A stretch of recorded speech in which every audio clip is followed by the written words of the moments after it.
आपण पाहत आहात नाशिक खबर न्यूज, जनतेचे हक्काचे व्यासपीठ।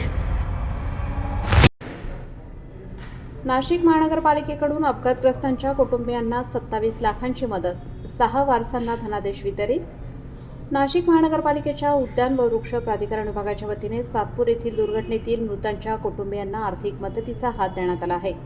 या घटनेत मृत्युमुखी पडलेल्या व्यक्तींच्या 6 वारसांना एकूण 27 लाख रुपयांची नुकसान भरपाई धनादेशाद्वारे देण्यात आली।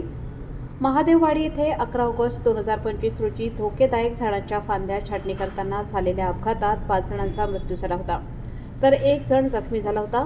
या घटनेनंतर महापालिकेकडून मदतीची प्रक्रिया सुरू करण्यात आली होती। महापौर हिमगौरी आहेर आडके, उपमहापौर विलास शिंदे, स्थायी समिती सभापती मच्छिंद्र सानप यांच्या प्रयत्नातून आणि आयुक्त मनीषा खत्री यांच्या निर्देशानुसार ही मदत वितरित करण्यात आली। यामध्ये लता तोभाडे यांना 2 लाख रुपये, तर सचिन कैलास तोभाडे, लता कैलास तोभाडे, अक्षय सुरेश तोभाडे, अक्षा सुरेश तोभाडे आणि मंगल अंताराम हिंगमेरे या 5 वारसांना प्रत्येकी 5 लाख रुपये देण्यात आले। यावेळी उद्यान अधीक्षक विवेक भदाणे, नगरसेवक दिनकरांना पाटील, माजी नगरसेवक रवींद्र थिवरे, सामाजिक कार्यकर्ते अरुण काळे तसेच उद्यान विभागातील अधिकारी व कर्मचारी उपस्थित होते। या मदतीमुळे अपघातग्रस्त कुटुंबांना मोठा दिलासा मिळाला आहे।